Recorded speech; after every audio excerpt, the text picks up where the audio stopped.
Kisah mass hysteria yang berlaku pada tahun 1692 di Massachusetts, Amerika Syarikat, yang ada persamaan dengan isu kalimah buatan UMNO di sini. Assalamualaikum, dengan nama Allah Maha Pengasih lagi Maha Penyayang. Kita sekarang pada hari terakhir Ramadan, dan bagi semua di sana yang beristiqamah dapat berjaya, ucapkan tahniah kepada Apek juga. Kerana bulan puasa ni dia bukan saja kita kata satu amalan tapi dia satu amalan yang lumrah bagi banyak aliran yang ingin mencari batin kita kata menurut guru sufi saya, dia kata bila kita lemahkan zahir kita akan kuatkan batin kita bila kita kuatkan batin kita akan lemah zahir kita. Dan juga selaras dengan IF, intermittent fasting keto umat yang Apek anjurkan, iaitu bila kita berpuasa jangan hindarkan daripada barang-barang toksik, barang-barang yang racun bagi badan kita, kerana kesihatan itu tanggungjawab kita. Kesihatan itu adalah, boleh kata agama ad-din, kerana ramai orang sakit kita tahu, dan berpuasa pun kurang berkesan kiranya kita masih ada yang sedemikianlah. Dan bercakap tentang toksik, isu kalimah ini toksik, ada orang kata Apek janganlah bangkit-bangkitkan isu lagi. Saya terpaksa terangkan berapa kali. Pertama, bukan saya yang bangkitkan, saya guna peluang untuk komen kerana ada kebaikannya, ambil peluang. Kerana kita berdakwah kepada kaum saya terlibat, kaum saya silap faham, ada yang takut. Saya nak terangkan beza antara adat dan kaum, agama dengan iman, bahawa Islam itu bukan keturunan. Dan Islam bukan bermakna orang tak faham. Wa ana minal muslimin adalah perbuatan, dia bukan orang. Kafir pun kafaru, dia bukan orang, dia menutup kebenaran, dia perbuatan. Orang tak faham. Jadi kita tak boleh berdiam bila ada kebenaran dan peluang untuk menerangkan kebenaran itu. Kita tahu walaupun pahit, walaupun orang, kita tengok fahaman nazisme, fasisme di Jerman pada satu ketika lalu. Katakan awak hidup di sana, mungkin anda di sebelah pihak Nazi, anda pula tindas orang kata awak ni semua pendatang, awak ni semua darah tak suci, awak bukan keturunan Aryan, bukan Bani Ketura. Itu kisah Aryan, bukan bangsa yang suci. Atau anda di pihak pendatang, anda gypsy, masa tu Yahudi, anda pula kulit hitam. Dan apakah anda takut, boleh ditakutkan oleh ugutan, gertakan. Selama 4 tahun ni kita tengok ramai boleh digertak. Jadi hari akhir perjuangan Ramadan adalah ujian siapa yang bisa bertahan, siapa yang boleh nampak cahaya kebenaran. Jadi saya sentiasa teringat Salem Witch Hunt atau Salem Witch Trials yang berlaku di Massachusetts. Dan kali ini saya baca, saya nampak ada analisa puncanya atau keadaan Amerika Syarikat Massachusetts 1692 menarik. Puncanya begini, mereka kata masa itu mereka diselubungi oleh pendatang-pendatang asing baru selepas King James punya perang di England kalah ke apa ke, orang lari dari England pergi lagi ke Amerika Syarikat. Satu, tekanan orang asing. Walaupun orang putih, tapi orang putih mereka tak suka orang putih tempat lain. Sama kita orang sini, tapi kita tak suka yang seberang. Faham tak? Atau daripada utara, atau daripada timur. Kita akan guna alasan IC tak sama biru. Tapi kalau orang yang IC biru, kita guna alasan agama. Kita tak habis-habis guna alasan, dan kena orang yang perjuangkan kebenaran. Bukan saya iklan diri saya, tetapi sesiapa saja yang ada akal, yang berani kena bersuara. Masa inilah ambil peluang bezakan antara hak dan batil. Okey, sebab kedua Salem Witch Hunt ini berlaku ialah wabak. Dia baru lepas dari epidemik. Ya, jadi bila mereka lepas epidemik, tambah orang asing datang sama macam kita. Kita salahkan siapa? Bangsa-bangsa lain ya. Pendatang asing di negara-negara jiran kan, saya tak payah sebut lah, nanti kena trigger lagi orang. Kita mendakwa dia ambil alih tempat kita, kita kata dia sapu semua peluang pekerjaan kita. Kita tak pun bertanya dan sedar bahawa kita yang malas, kita yang tak kerja, kita yang tak boleh bersaing dengan dia. Oh, kita nak dilindungi, kita nak protectionism sampai berapa lama? Inilah 2024. Menunggu penyelamat. Apakah penyelamat akan protect kita atau penyelamat akan minta kita amal dan takwa lebih tinggi sekarang? Malas tak boleh. Takut mati tak boleh. Jahil Quran tak boleh. Macam mana? Ya. Salem secara ringkas, Salem Witch Trials bermula di bulan Februari 1692 berakhir Mei 1693 di Massachusetts.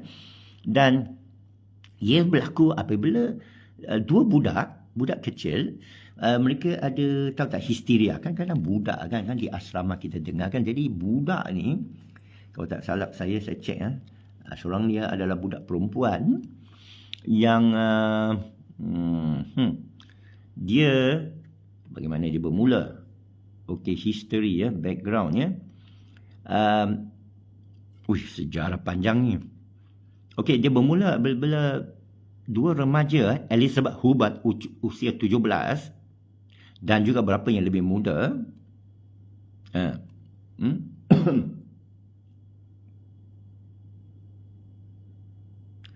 Okey, siapa yang mulakan?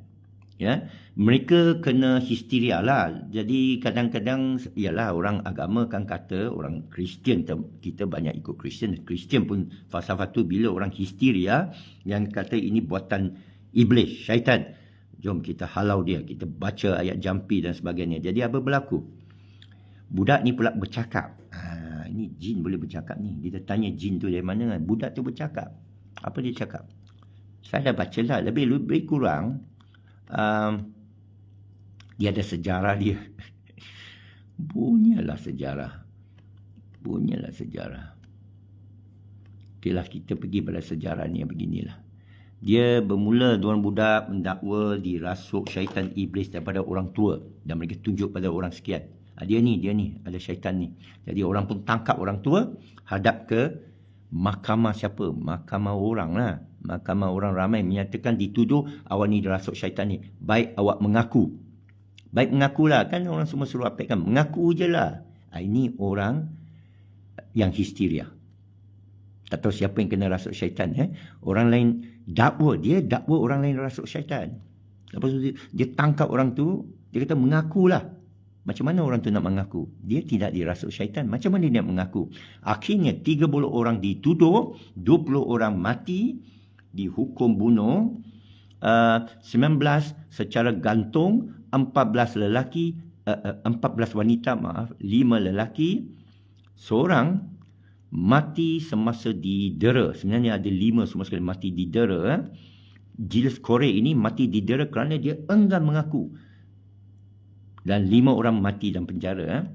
Mengaku pun kena gantung ke apa, melainkan dia boleh buktikan jin itu sudah keluar daripada dia. Dan anak-anak kecil ini tengok dan mereka kata ini tak diganggu syaitan. Jadi kebenaran, ketuhanan, agama, Bible, hidup dan mati ditentukan oleh budak-budak.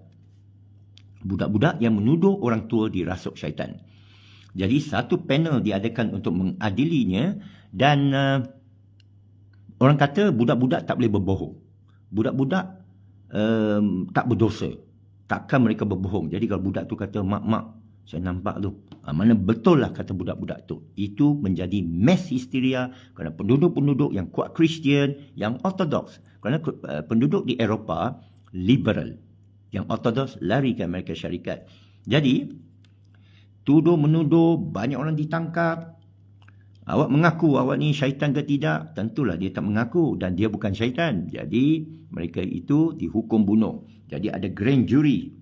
Grand jury daripada manusia lah, kita lah Sokmek semua ini, sehingga ini you boleh Google tengok wayang ni, ada kat YouTube kat mana ada wayang ni, ada pelbagai wayang masyhur ni. Salem Witch Hunt atau Trials 1692 Massachusetts, Amerika. Orang-orang Puritan, orang yang ortodoks, kuat pegang agama turun menurun, tak boleh diubah, tak boleh direformasi, percaya pada adat bahawa ini jin syaitan ada, boleh mengganggu manusia.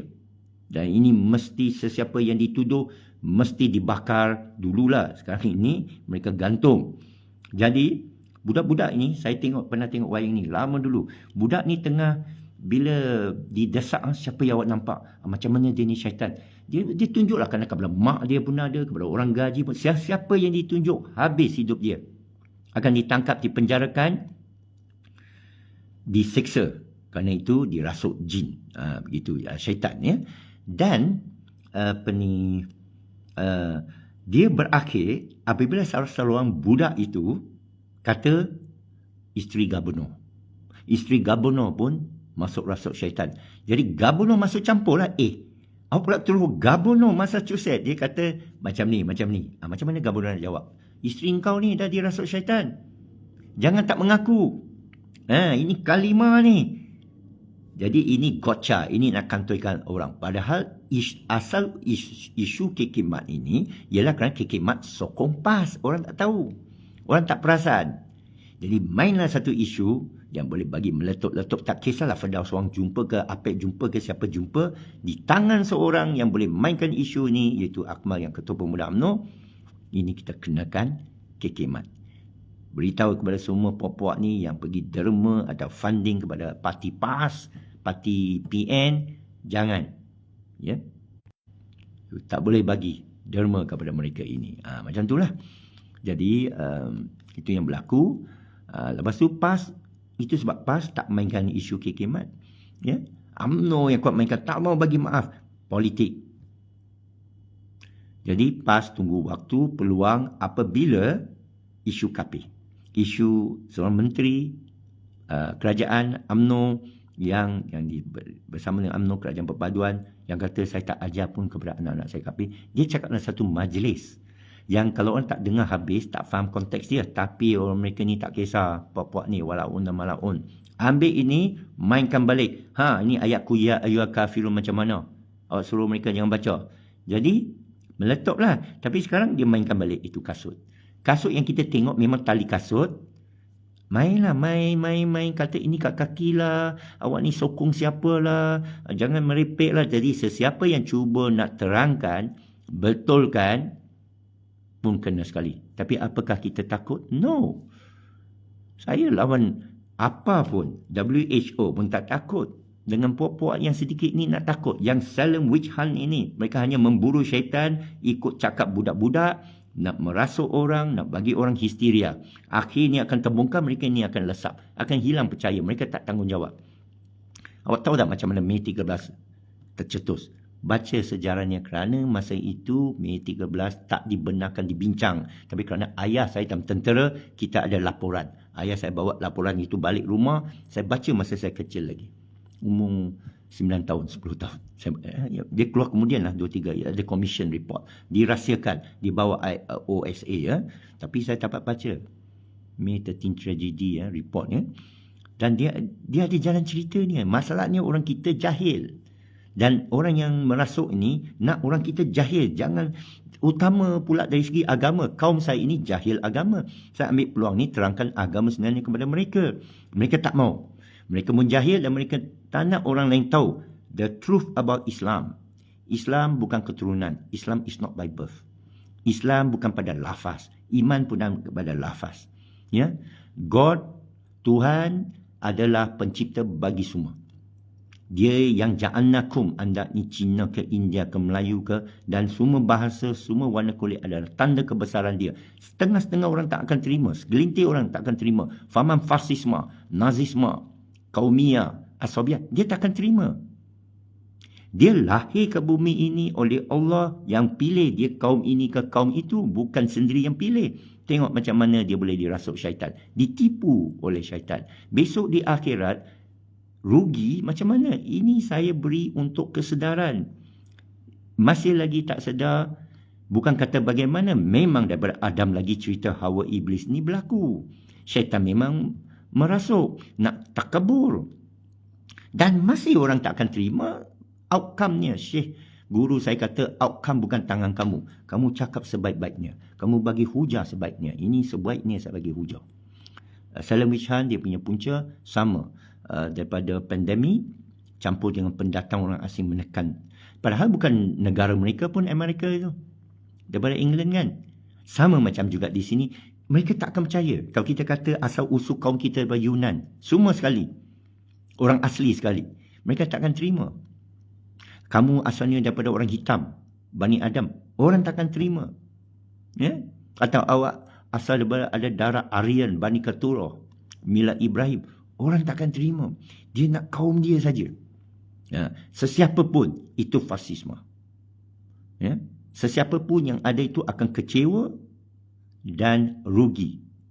Yang untung ialah mereka yang nampak permainan syaitan, tahu siapa penciptanya, sujud hanya kepada penciptanya dan tidak berlaku zalim melampau atas muka bumi ini. Jadi sekali lagi saya akhiri dengan terima kasih bersyukur kepada Allah kerana hari Ramadan terakhir ini dengan kehendak Allah, dengan izin Allah, memohon keredaan Allah, kita beramal bukan ikut adat. Saum, berpuasa ialah menjaga lidah kita, menegakkan kebenaran, tidak tunduk kepada hasutan syaitan, sentiasa menasihati dengan kebenaran. Wa tawassaw bil haqq wa tawassaw bis sabr, dan sabar. Jadi saya berikan galakan kepada semua mereka yang rasa tertekan oleh kejahilan dan rasukan syaitan ini, bahawa bergembiralah kerana kebenaran bersama anda yang tidak mengaitkan Allah dengan apa-apa, tidak mengaitkan kaum dengan apa-apa kemuliaan. Inna akramakum indallahi atqakum. Kena disampaikan ayat ni. Semulia-mulia kalangan anda bukan warna kulit, bukan lidah bahasa, tetapi adalah ketakwaan kamu. Dan anda ada kalamullah. Anda kena cari dia, keterangan dia, belajar. Sesiapa nak, tak ada guru ke apa, boleh jumpa saya boleh kemukakan, ya, atau saya bantu mengajar apa yang ada. Sama-sama kita terima kebaikan. Saya sentiasa belajar, saya suka belajar dan saya amat syukuri bulan puasa ini juga saya dapat duduk dengan seorang mursyid yang lisanul Arabnya lama. Saya tak pandai orang, dan antara murid dia pun orang yang pelajaran Arab, ijazah Arab, masters pun ada. Jadi setiap hari saya berkongsi mereka, saya minta dari mereka ilmu, mereka ajar saya. Saya dapat belajar tentang al-jannah. Al-jannah, beza al-jannah dengan jannat. Al-jannah dunia, jannat akhirat. Tentang cara Nabi Nuh mengajar salah, lalu mendesak anak-anak untuk beriman, akhir menjadi kufur. Dan tentang kisah Nabi Ibrahim dan Nabi Muhammad SAW, mereka tiada ibu bapa yang mengajar mereka Islam. Tiada ibu bapa menekan mereka, malah di sebelah sana musyrikin. Seperti Nabi Ibrahim, ayah dia menyembah berhala. Rasulullah SAW anak yatim, tak dapat bersama ayah dia, ibu dia dijaga oleh saudara lain, oleh bapa saudara dia, dan dia tak tahu tentang kerasulan atau Allah memilih dia sehingga usia 40. Dan mursyid saya tadi itu memberitahu Rasulullah berusaha. Allah tak kurniakan apa-apa percuma. Ini yang kata kamilah kaum yang dipilih Allah, itu salah. Fahaman Bani Israel itu salah. Tak ada siapa yang dipilih Allah melainkan dia memenuhi syarat Allah. Ada hadis, hadis Imam Nawawi, hadis 40 yang sahih. Anda berjalan kepada Allah, Allah berlari kepada anda. Anda ambil satu langkah kepada Allah, Allah ambil 10 langkah kepada kamu. Ya? Jadi orang mendekati Allah, baru Allah, orang berpaling kepada Allah. Orang yang bertaubat, kepada Allah, Allah redai. Ya. Jadi ramai kita asyik nak pergi pada benda yang jabariah lah. Allah dah tentukan lah. Atau Jahannam. Iaitu mereka ikut satu hadis kata kalau kamu masuk neraka pun Rasulullah boleh datang bagi syafaat, tawasul, tarik kamu keluar masuk balik syurga. Hadis itu dicabar kerana ayat Quran tak menyokong. Ya, mana boleh masuk neraka keluar balik. Bagaimana kalau masuk syurga keluar balik? Ya. Tapi macam mana pun, ini yang diambil oleh orang kita. Setengah orang kita bahawa aku selamat. Aku terpilih. Aku lahir dalam keluarga ahlu bait. Aku lahir dalam keluarga nabi-nabi belaka. Aku lahir dalam keluarga yang baik-baik belaka. Mesti aku ni di akhirat esok, itu palsu. Itu tak betul. Dan ini yang diajar oleh mursyid saya. Ini dah ajar dalam Quran. Dan juga contoh Rasulullah. Rasulullah berusaha sampai usia 40 tahun. Macam mana nak tahu dia ni Rasul dan Nabi? Kenapa Allah tak ambil dia sejak dia lahir? Kalau dia begitu mulia. Dia berusaha. Dia melangkah masuk gua di Hira. Dia duduk sana bertafakur. Bukan satu malam, dua malam, berbulan. Itu kisahnya. Jadi kita ambil pengajaran dari situ, membetulkan balik akidah kita. Jangan kita berpuasa zahir, tapi akidah kita dicemari oleh rasukan syaitan, fahaman syaitan yang fasisme, nazisme, kaumiyah, yang mengotak-katikkan manusia. Kita jadilah orang yang Allah redai. Syekh Mursyid itu juga mengajar minggu lepas, beza antara izin dengan reda. Ada kala kita diizin Allah, kita minta izin Allah, ya. Kita minta kurnia Allah. Allah kurniakan, Allah izinkan. Tapi yang penting Allah reda ke tidak. Sebaik-baiknya keredaan Allah. Reda meredai. Ada dalam Quran, yang reda meredai baru boleh masuk jannah. Baru boleh masuk firdaus, boleh masuk syurga. Dan salam sana ialah salamun alaikum, salamun alaikum. Itu sebab saya tak bagi lagi salam cara tradisi. Kerana saya tak jumpa dalam Quran. Kalau saya jumpa dalam Quran, saya ingat ikut. Saya senang saja tuan-puan. Apik ni senang saja. Tunjuk saya kebenaran. Saya akan pergi sana walaupun merangkak. Ya. Jadi isu yang saya bangkitkan ini, saudara boleh cek. Bukan untuk saya nak ajar saudara. Cuma saya nak cari keredaan Allah. Kalau saya salah, pukul saya. Kalau Allah tentukan saya kena sebat, saya terima. Keredaan. Reda meredai. Ya. Ia satu istilah, itu pun orang bagi saya nama Ridwan. Saya pun tak tahu apa maksud Ridwan. Orang beritahulah, semoga anda diredai. Dan saya pun baca antara buku pertama saya, mencari keredaan Allah. Yang ada dalam ni hadis begini, mencari ilmu Allah fi sabilillah, meninggalkannya dunia akan kerja kamu. Dan maksudnya Allah janjikan rezeki bagi kamu fi sabilillah ini, malaikat kembangan sayap untuk lindungi kamu, ikan di laut dan sungai doa untuk kamu. Ini mempengaruhi saya. Jadi saya pelajari semua dari ini, saya wajib sampaikan.